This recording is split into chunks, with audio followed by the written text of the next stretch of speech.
made it. We blew up the Garmin GPS 3. The second we hit the pole, it said receiver not usable. So I think we've been here. Probably have to ask the software engineers. But on the Skyforce, we're at 98. We're at 89, 59, 98. And we're going to have a walk around. We've been flying all over this area, so we've been through the pole millions of times. We're on the top of the world. Well, after 5 days after leaving Anchorage, and we are now here. Surrounded by miles of space, there's no one out here. And it is absolutely fantastic. We're here. We're just shutting down on the North Pole. We're going to make this our base camp. It's going to be home for a little while. Damn. At the pole, I can zoom in from there. Zoom in. That's our track off the end of the map. Not much in it. You can see the double track to the fuel cache. We flew back and forwards across that a couple of times to stick fuel out there. Zooming in, zooming in. There's our double track. So 3 routes out to there, yeah. 3 routes out there. And that's where our fuel cache was, at those coordinates. And this is the history of where we were. Let's see if it's... Classic. Every 10 minutes it takes one. Well, we're here now, chaps. 89, 59, 58.8, and that makes the North Pole just where that box is.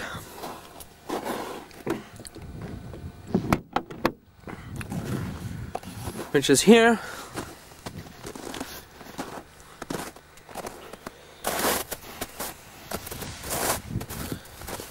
Which we've been flying all over.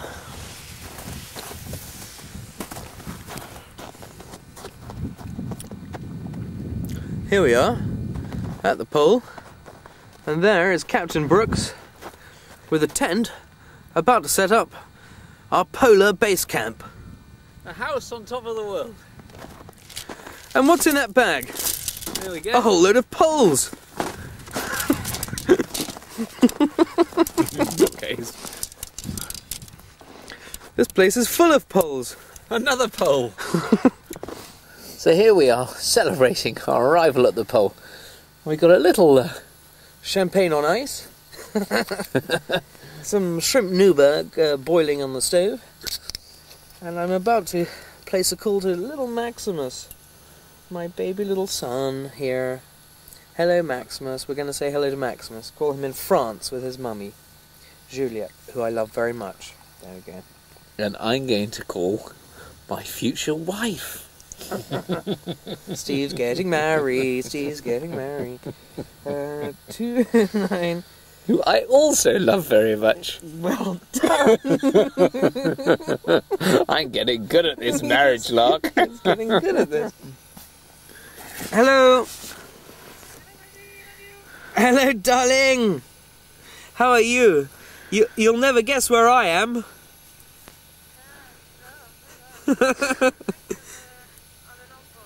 Oh, you guessed! I am on the North Pole. Yeah, you guessed. Hello, Maximus. It's your daddy, and I'm calling from the 9th of June, 2002, and I'm sitting on the North Pole, and you are about 2 and a bit months. Okay? And so this is what your daddy looked like way back in 2002. Except it feels like quite up to date right now, but difficult to tell with the sun going round and round. I'll talk to you later anyway. You're in trouble for something, I'm sure. Bye. Well then shout to everybody around you, my fiancé is on the North Pole. Yeah! It was your idea, Joanna! Oh, very good. What a girl. Well, we've just slept overnight on the pole. And today we're going to try and head back toward Hunt. It's an extraordinary place to be. The sun has stayed at the same height all the way around in an orbit, and so you can see whereabouts in the world it is as it goes around. You can see it was in London, and then beyond across the Atlantic and New York and across the States, and it's absolutely extraordinary geographically. So that there really is just no day-night structure at all, whereas just a few hundred miles south the sun is higher and then lower and higher and lower, and it gets warmer and colder. But here it's absolutely even all through the day. That's quite an odd feeling. Anyway, that's the North Pole. So after a very good night's sleep in our fine tent, we're up. Q's out doing his morning requirements. And here we are. 24-hour sunlight still. We've drifted off the pole in the night. The pole is now over that way, about half a mile. So we're going to pack up our kit and fly back over to it, have a final play. How was that, Q? That was an excellent dump on the top of the world. Marvellous. I've got a great loo roll holder here.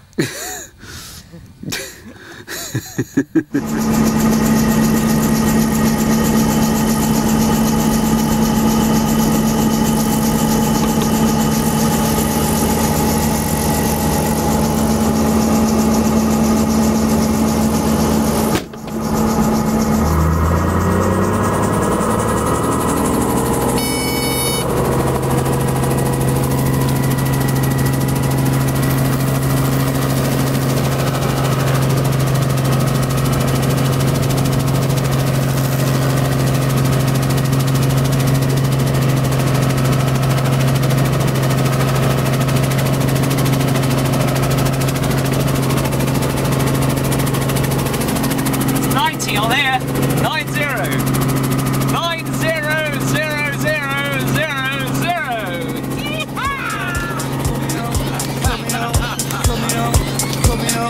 coming up, it's there.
So we're on our way back to Warhunt Island, but we thought we'd just stop off and make a bit of soup and look at the splendour of the Arctic.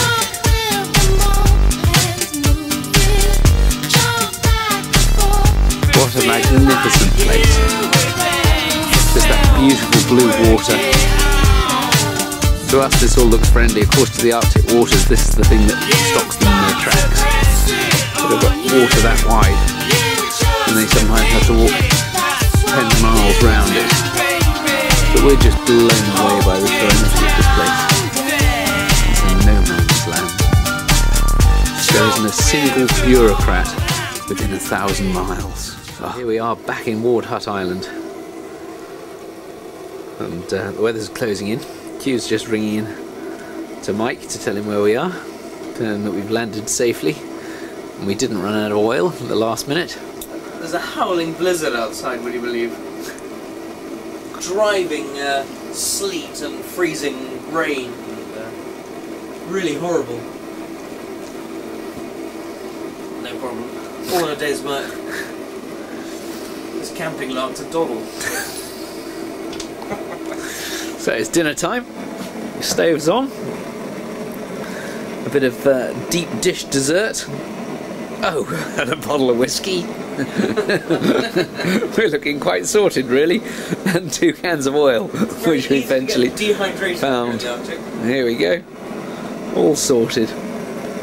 Park rules dictate that we have to chop the barrels up. We've got to take the barrels away with us. And this is how we've chosen to do it.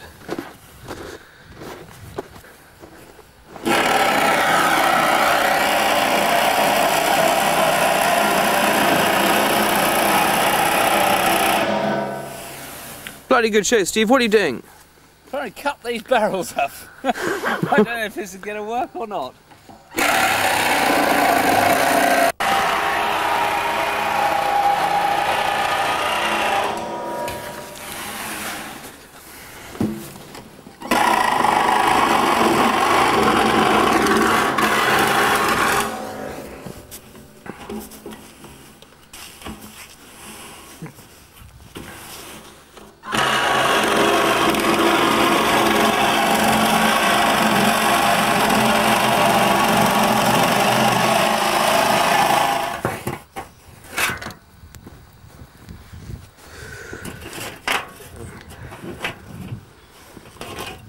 Battery's about to go on this. Have we got another? I have. Yes, I have.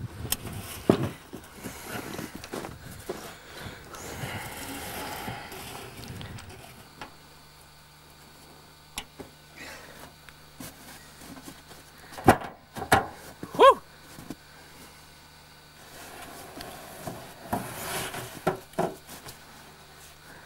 And now, 2 barrels together.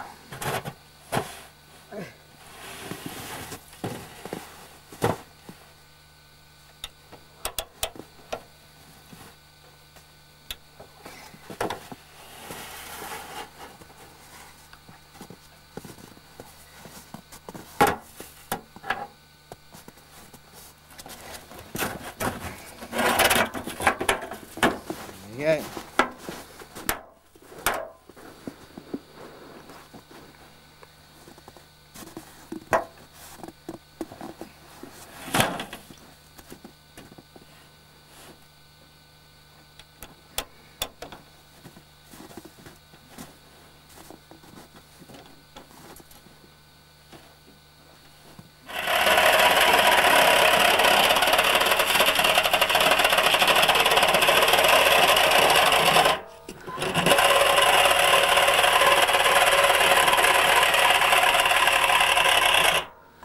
Bloody good, eh?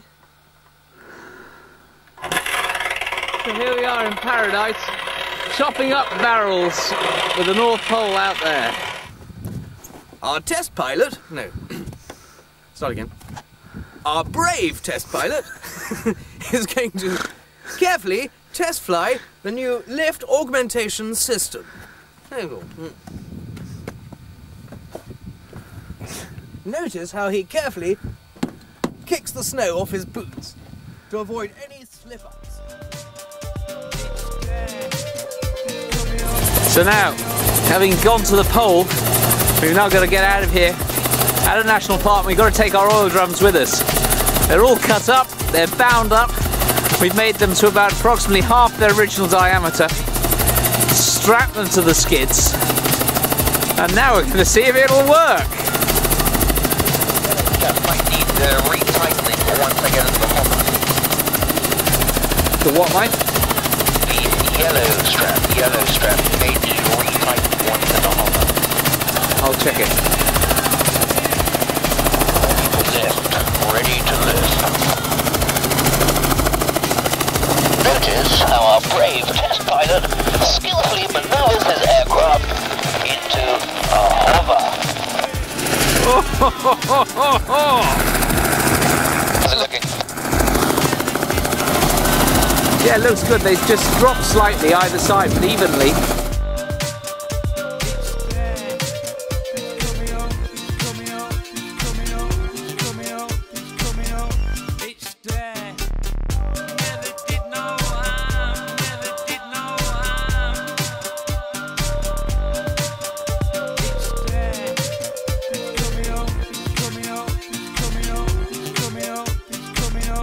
It's there. You've got to press it on you. You just think it. That's what you do, baby. Hold it down, yeah. Jump with the moment, move it. Jump back and forth. You're learning.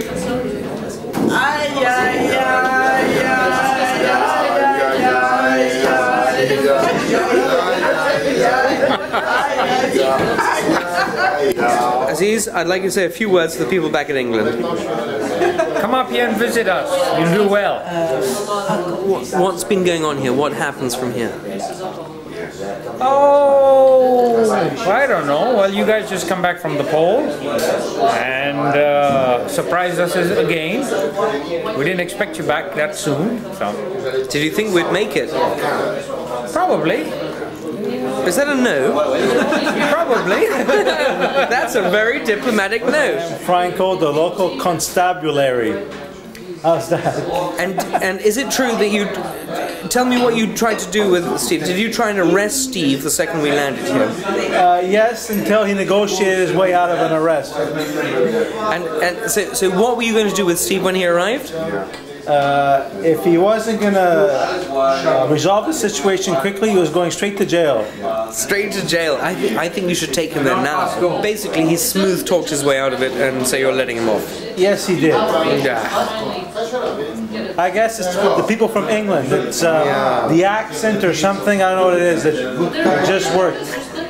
Thank you very much. It's such a pleasure. It's such a pleasure to be here. It's such a pleasure to meet you. You're lovely. Thank you very much. The Argos box, which we took to the pole, we didn't expect it to work because the account had not been renewed. But Aziz has very carefully negotiated with the French government and pulled a lot of strings, spoken with the Prime Minister of France, and as a result of which, here he has... Aziz, what have you got here for us? Confirmation that you made it to the pole. Fantastic. Ah, where are we? 998, right there. Indicates you made it to the pole and you navigated the pole all around. Excellent. Congratulations. Thank you very much. Job well done. Thank you very much, Aziz. Thank you very much. Marvellous. You're a hero. Speaking of diplomats, we happen to have arrived back at Resolute just as the diplomatic, all the ambassadors to Canada from around the world have been invited on a tour, and they happen to be in Resolute now that we're here, and we're going to meet some. Here we go. Excuse me, Your Excellency. would you please? Would you? Sorry. Excuse me, Your Excellency. Could I please have a couple of words with you concerning Steve Brooks and Quentin Smith, a record-breaking helicopter dash to the North Pole?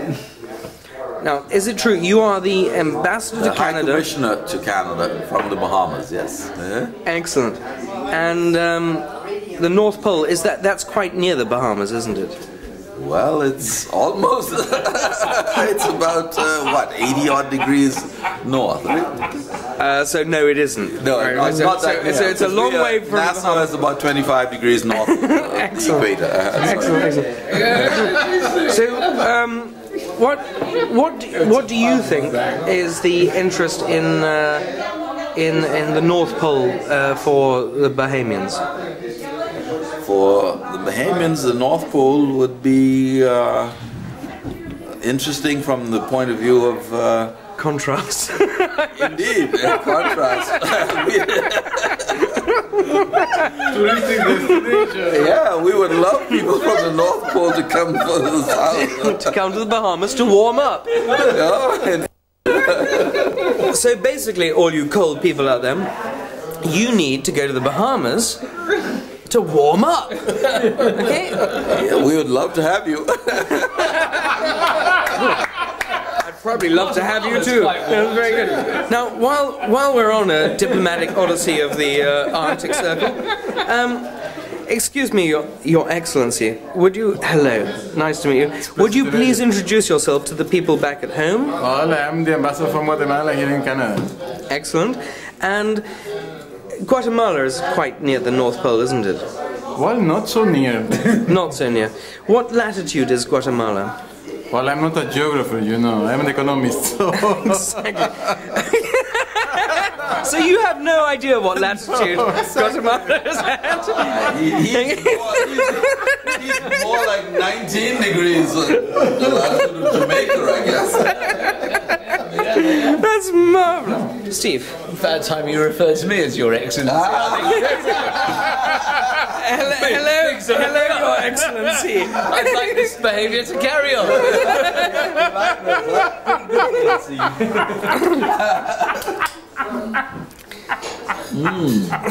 Your Excellency. No. Now, we've been traipsing through some of your parkland and exactly a whole of Canada, northern Canada. Beautiful place. Tell me. All right, there they go again. Another silly question about to come up. You know that's happening, don't you? Yeah. Tell me, they usually say. Exactly. But tell me. Go Denmark! Go Denmark! Go Denmark! You're gonna be fired. You're gonna be fired if you're seen saying that. Go Denmark, huh?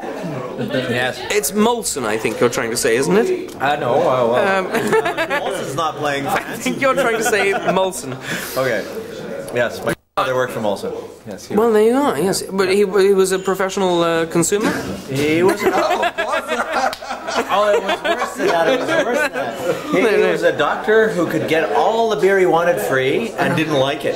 No. And he could get it for his kids, and his kids didn't like it, and all his grandchildren drink Molson like crazy and don't get it free anymore.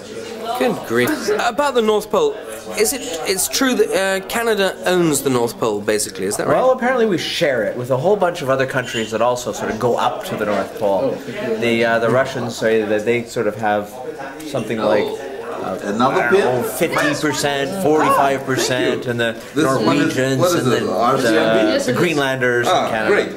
The United States should have a little bit with Alaska, but they don't claim it. I don't have my coat. The opposite. They say that nobody owns the North Pole. It's international waters. It's just some sort of imaginary place in the middle of an important international ocean. Is that what they say? And that's basically because they don't have enough of it. Well, I suppose. That's right. Yeah. Of course, we've got none of it. Yes. Or none of it. But anyway. None of it. But anyway, yes. Now, a lot of people at home don't actually know that Canada has empowered the Inuit people with their own territory. And and it's actually, I think it's the biggest new country or territory in the world. Can you clarify that for me? Sure. Nunavut is part of Canada still, so it's not an independent country, but it's a territory. It's equivalent to the Northwest Territories, Yukon Territory, similar to a province. No, it's the name of this territory. There are actually 4 territories in Canada that have Inuit populations, but Nunavut Territory is 85% Inuit, and they not only have strong constitutional powers through the Nunavut land claim, they also can control the government of their own. It's a self-government kind of internal self-government thing. David, is it true that with the formation of Nunavut, that Canada will be competing with the Bahamas as a tax haven?